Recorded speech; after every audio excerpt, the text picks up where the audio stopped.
Hello viewers, welcome to our channel. నేను మీ Charan Parimi.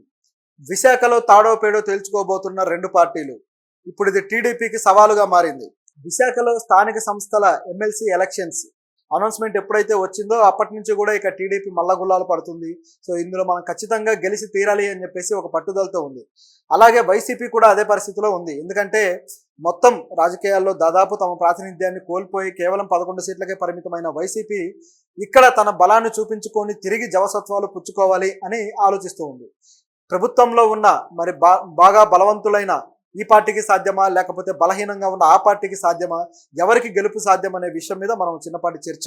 So అయితే ఈ ఎలక్షన్లకు సంబంధించి గమనిస్తే గతంలో ముఖ్యంగా ఈ ప్లేస్లో సౌత్ విశాఖ నుంచి ఎమ్మెల్యే, వైసీపీ పార్టీ నుంచి ఎమ్మెల్యేగా గెలిచిన వంశీకృష్ణ శ్రీనివాస్ ఆయన ఈ స్థానిక సంస్థల ఇదిలో ఉన్నాడు. అయితే ఆయన ఎప్పుడైతే తిరిగి ఎలక్షన్ ముందు ఆ పార్టీకి రాజీనామా చేసి తిరిగి జనసేనలో చేరి అక్కడి నుంచి ఆయన ఎమ్మెల్యేగా గెలవడం జరిగింది. సో ఇదంతా అయిన తర్వాత ఈ స్థానిక సంస్థల ఎమ్మెల్సీ పదవి అనేది ఖచ్చితంగా మళ్ళీ ఎలక్షన్ జరపాల్సిన పరిస్థితి ఏర్పడింది. సో ఇలా ఏర్పడిన తర్వాత ఇప్పుడు దీనికి ఎవరు అభ్యర్థులు అనే ప్రశ్న ఇప్పుడు వైసీపీ పార్టీకి వచ్చింది. ఎందుకంటే గతంలో అయితే వైసీపీ పార్టీ అధికారంలో ఉన్నప్పుడు జరిగిన దాంట్లో వాళ్ళకున్న బలం వల్ల వాళ్ళు ఈజీగా గెలవగలిగారు, ఆ మార్జిన్ అయితే చూపించుకోగలిగారు మెజారిటీని. ఇప్పుడు కూడా నిజానికి ఓటర్లు దాదాపు వాళ్ళ వైపు 650 మంది ఓటర్లు ఉన్నారు, వీళ్ళ వైపు టీడీపీ వైపు కేవలం 200 చిల్లర మాత్రమే ఉన్నారు ఓటర్లు. సో ఇది పరిస్థితి. సో దీంట్లో గెలుపు అవకాశాలు ఇప్పుడు చూస్తే దాదాపు వైసీపీగా ఉన్నట్లుగా కనిపిస్తూ ఉన్నాయి. కాకపోతే రాజకీయ సమీకరణాలు మాత్రం ఆ విధంగా లేవు. వైసీపీ కూడా వాళ్ళు చెప్పే వ్యాఖ్యల్లో ఎలా ఉందంటే మేకపోతు గాంభీర్యం లాగా ఒక డాంబికం కనిపిస్తుంది తప్పితే నిజమైన కాన్ఫిడెన్స్ మాత్రం వాళ్ళ మాటల్లో కనిపించట్లా.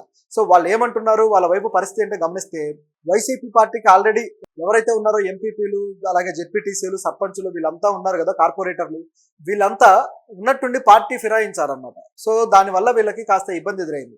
దాంతోపాటు చూడడానికి ఇంతమంది ఓటర్లు ఉన్నట్లుగా కనపడుతూ ఉన్నా ప్రభుత్వంలో ఉన్నది టీడీపీ కాబట్టి ఇక్కడ నుంచి అక్కడికి కొంతమంది ఓటర్లు ఆల్రెడీ షిఫ్ట్ అయిపోయారు, మరికొంతమందిని షిఫ్ట్ చేసుకోవడానికి టీడీపీ ప్రయత్నాలు చేస్తూ ఉంది అన్న డౌట్ కూడా వైసీపీకి ఉందన్నమాట. ఎందుకంటే టీడీపీకి గేట్లు ఎత్తేస్తే ఇక పొలవమంటూ వెళ్ళిపోయే అవకాశం అయితే లేకపోలేదు. ఎందుకంటే ఎవరైనా సరే ఇలాంటి పదవులకు సంబంధించి ఎక్కువగా స్వలాభమే ఎక్కువగా కనిపిస్తూ ఉంటుంది కాబట్టి వ్యాపారాలు, అలాగే వాళ్ళకి సంబంధించిన సంస్థలు, వాటి మనుగడ ఇదంతా దీంట్లో చాలా కీలకమైన విషయం కాబట్టి సో దానికి తగ్గట్టుగానే ఓటర్లు ఎంచుకునే మార్గం ఆధారపడి ఉంటుంది. సో దాన్ని బట్టి చూస్తే ప్రభుత్వంలో ఉన్న వాళ్ళకే ఎక్కువగా మొగ్గు చూపే పరిస్థితి ఉంటుంది. ఇప్పుడైనా కాదు, ఎప్పుడైనా సరే ఈ ఎమ్మెల్సీ ఎలక్షన్లు, స్థానిక సంస్థల ఎలక్షన్లు వచ్చినప్పుడు ప్రతిసారి కూడా గత ప్రభుత్వంలో అయితే ముఖ్యంగా ఏకగ్రీవంగా అనేక సార్లు ఎన్నుకున్న పరిస్థితి కనపడింది.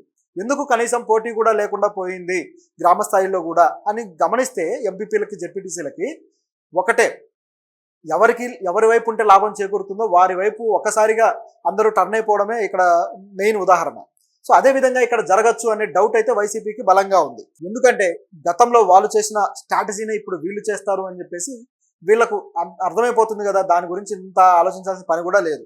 సో ఇది వైసీపీ వైపు పరిస్థితి.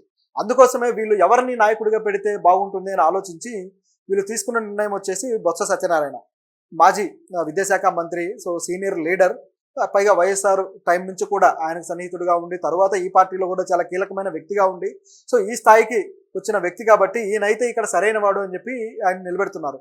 నిజానికి గత ఎలక్షన్లో ఆల్రెడీ ఆయన గెలవకుండా ఓడిపోయాడు. సో దాన్ని బట్టి ఆయనకి ఏ మద్దతు లేదని తెలిసిపోతుంది. ఆయన కుటుంబం నుంచి కూడా గతంలో ఎంపీ టికెట్ ఇస్తే మొన్న ఎలక్షన్లో అక్కడ కుటుంబ సభ్యులు కూడా ఓడిపోవడం జరిగింది. అది కూడా దారుణంగా దాదాపు 5 లక్షల ఓట్ల మెజారిటీ తేడాతోటి ఓడిపోయారు. సో ఇంత తేడా కనపడుతుంది అంటే ఎంత దారుణమైన ఓటమి అనేది అర్థం చేసుకోవాలి. సో వారి కుటుంబం నుంచి ఏమాత్రం ప్రజలకు పాజిటివ్ కార్నర్ లేదు, ఏమాత్రం వాళ్ళకు గెలుపు అవకాశాలు లేవు అనేది ఇక్కడ క్లియర్గా తెలుస్తూ ఉంది. కాకపోతే ఓటు సమీకరణాన్ని దృష్టిలో పెట్టుకుని వైసీపీ ఈ విధంగా స్టెప్ తీసుకుంది. ఆయన సామాజిక వర్గము అలాగే మిగతా వాళ్ళు కూడా ఈయనకు జతకడతారు వీళ్ళ పార్టీ తరపు నుంచి అని చెప్పేసి వాళ్ళకు ఒక అంచనా. సో ఈ విధంగా చేసుకుంటూ వచ్చారనమాట. అయితే ఇక బొత్స కూడా సీనియర్ నాయకుడు, ఇక ఎవరు ముందుకు వచ్చి పోటీ పడే పరిస్థితుల్లో లేదు. సో ఇక వేరే ఆప్షన్ లేక బొత్స ఒప్పుకోవాల్సిన పరిస్థితి వచ్చింది అని చెప్పేసి ఆయన కూడా ఇట్లా సన్నిహితుల వద్ద చెప్తున్నాడు అన్నట్టు కనిపిస్తుంది. ఎందుకంటే ఆల్రెడీ ఎంతో సాధించేసి రాజకీయాల్లో తనదైన ముద్ర వేసిన వ్యక్తి ఇప్పుడు పార్టీకి అవసరమైన టైంలో వెనకడుగు వేసి హ్యాండ్ ఇస్తే అది చాలా మచ్చగా ఉండిపోతుంది, పార్టీలో తన భవిష్యత్తుకు కూడా అది దెబ్బ అని ఆయన ఆలోచించి ఉండొచ్చు. చూస్తుంటే అలాగే కనిపిస్తుంది. పైగా అడగకుండానే ఎంపీ టికెట్లు ఇచ్చి మరి నిలబెట్టిన పరిస్థితి ఉంది. సరే ఓడిపోతే ఓడిపోయారు, కానీ ఆ ప్రాధాన్యత ఇవ్వడం అయితే తెలుస్తూ ఉంది కదా ఈ ప్రాంతంలో. సో దాన్ని ఎందుకు వదులుకోవాలి, మనకు ప్రాధాన్యత తగ్గకుండా చూసుకుందాం అనే ప్రయత్నంలో అవునని లేక కాదని లేక మొత్తానికి దిగాడు బొత్స గారు అనేది ఇక్కడ కనిపిస్తుంది. మరోవైపు చూస్తే గుడివాడ అమర్నాథ్ కూడా ప్రయత్నించాడు. కాకపోతే ఎప్పుడైతే ఈ కార్పొరేటర్లంతా పార్టీ ఫిరాయించారో దాంతో ఆయన కూడా ఇక డౌట్ వచ్చేసి ఇక ఆగిపోయాడు అనే వార్త అయితే ఉంది. ఆయనకు ఆల్రెడీ కొంత నెగిటివిటీ అయితే ట్రోల్ అయ్యాడు, బాగానే నెగిటివిటీ ఉంది. ఈ పరిస్థితుల్లో మళ్ళీ లేనిపోనిది ఎందుకు తెచ్చుకోవడం అనే ఆలోచన ఆయనకు కూడా వచ్చిండొచ్చు. ఎందుకంటే ఈ పార్టీ టీడీపీ కూటమి పార్టీ ఎప్పుడైతే అధికారంలోకి వచ్చిందో వచ్చిన 20 రోజుల్లోనే ఎర్రమట్టి దిబ్బలు తవ్వేశారు అని చెప్పేసి విశాఖ తీరంలో ఉన్నవి అవన్నీ కూడా ఆయన వీడియో చేసి వైరల్ చేయడం జరిగింది. చివరికి దానికి సంబంధించి నెగిటివిటీ కూడా ఆయనే మూట కట్టుకున్నాడు. గత 6 నెలల నుంచి తవ్వకం జరుగుతుంది, గత 6 నెలలుగా ఏ ప్రభుత్వం ఉంది అని చెప్పేసి నెటిజన్లు రివర్స్ కౌంటర్ ఇవ్వడంతో ఆయన సైలెంట్ అయిపోయాడు. పార్టీకి అది మళ్ళీ బ్యాడ్ నేమ్గా తయారైంది. సో ఈ కాన్సిక్వెన్సెస్ అన్ని గమనించి ఆయన సైలెంట్ అయిపోయాడు. గెలిచే పరిస్థితి ఎలాగూ లేదు, పార్టీ నన్ను పెద్ద ఎంకరేజ్ చేయదు అని. సో ఇది ఈయన పరిస్థితి. అలాగే టీడీపీ వైపు చూసుకుంటే టీడీపీకి నిజానికి ఉన్నది కేవలం కొద్దిమంది ఓటర్లే. కాకపోతే చరిత్ర మళ్ళీ తిరిగే అవకాశం ఉంది కాబట్టి అక్కడి నుంచి ఇటువైపు షిఫ్ట్ అయ్యే ఛాన్స్ ఉంది కాబట్టి టీడీపీ ఆ విధంగా పావులు కదుపుతుంది అని కనిపిస్తుంది. ఇప్పుడు వైసీపీ శ్రేణులు ఏమంటున్నారంటే వాళ్ళ వ్యాఖ్యల్లో కూడా వాళ్ళ మీడియా ఛానల్లో అసలు ఇంత మాకు మెజారిటీ ఉన్నప్పుడు మళ్ళీ పోటీకి పెట్టడం ఎందుకు, పోటీకి పెడుతున్నారంటేనే ఇది దిగజారుడు రాజకీయం, ఇది సరైన రాజకీయం కాదు అని చెప్పేసి రివర్స్లో మాట్లాడుతున్నారు. ప్రజాస్వామ్యంలో పోటీ పెట్టే కదా గెలవాలి, ఎందుకు ఏకస్వామ్యాలు, ఎందుకు ఏకగ్రీవంగా ఎన్నుకోవడాలు? పోటీయే ప్రజాస్వామ్యానికి ఒక మంచి అవకాశం లాంటిది, ఒక మంచి ప్రాక్టీస్ లాంటిది. ఈ విధంగానే జరగాలి కూడా. అంటే ప్రజాధనం వృధా అయింది అని ఏవో కబుర్లు చెప్తారు కానీ నిజానికి అక్కడ జరిగేదంతా ఒప్పందాలు. మేము మీకు ఇంత ఇస్తాం, మీరు మాకు అధికారం ఇవ్వండి, లేకపోతే మాకు ఇంత ఇవ్వండి, మేము మీకు అధికారం వదిలేసుకుంటాం. ఈ విధంగా ఒప్పందాలతోటే చాలా వరకు ఏకగ్రీవాలు జరుగుతూ ఉంటాయి. ఏకగ్రీవాలన్నీ కూడా ప్రజాస్వామ్యాన్ని కూని చేసే ఏకగ్రీవాలే 90% ఉంటాయి. సో పైగా ఒకవేళ ఈ పోటీ చేసే వాళ్ళు కూడా డబ్బు ఖర్చు పెట్టకుండా చేస్తారా అంటే లేదు, వాళ్ళు కోట్లు తగలేస్తూనే ఉంటారు. సో ఈ డబ్బు ఖర్చు అనేది రూల్డ్ అవుట్ అనమాట, కొట్టేయాల్సిన విషయమే. కానీ పోటీ అనేది ఉన్నప్పుడే ప్రజాస్వామ్యానికి మనుగడ ఉంటుంది. అనేక పార్టీలు ఆ పోటీ ఒక్కొక్క సిద్ధాంతము, ఒక్కొక్క స్టాండ్, దానికి తగ్గట్టుగా పరిపాలన, ఇదంతా కూడా ప్రజాస్వామ్యంలో ఒక పద్ధతి.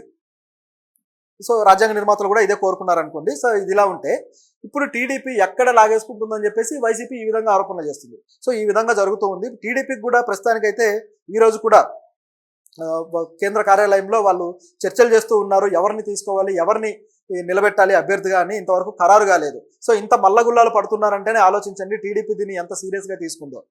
ఎందుకంటే అధికారంలో ఉన్నారు కాబట్టి గెలిస్తే ఖచ్చితంగా అధికార ఇదిని చూపించినట్టుగా ఉంటుంది అనేది టీడీపీ ప్రయత్నం. చాలా వరకు వైసీపీకి ఉందని చెప్పక తప్పదు. వైసీపీ భయపడుతున్నమాట వాస్తవం. అలాగే టీడీపీ ఓటర్లను లాక్కోవడం కూడా నిజం. ఈ రెండు జరిగినా సరే మరీ పార్టీ ఫలితాన్ని తిరగేసేంత లెవెల్లో ఓటర్లు అటువైపు వెళ్ళకపోవచ్చు అనేది ఒక అంచనా. ఎందుకంటే దాదాపు 60% ఆఫ్ ఓటర్లు అటువైపు వెళ్తే తప్ప ఇది సాధ్యం కాదు. మరి అంత శాతం ఓటర్లు వెళ్తారనే డౌట్ అయితే ఉంది. పైగా ఈ మధ్య జగన్ కూడా కొంత పాజిటివిటీ కూడా క్రియేట్ చేసుకున్నాడు కాబట్టి ఏదైతే ఈ ఢిల్లీలో ధర్నా చేయడం కావచ్చు, కొన్ని విమర్శలు, అసెంబ్లీలో ప్రభుత్వం కూడా కొన్ని విమర్శలు ఎదుర్కొనే పరిస్థితి ఏర్పడింది కాబట్టి ఏవైతే సూపర్ 6 అమలు సరిగ్గా లేకపోవడం ఇవన్నీ కూడా. సో దీన్ని బేస్ చేసుకొని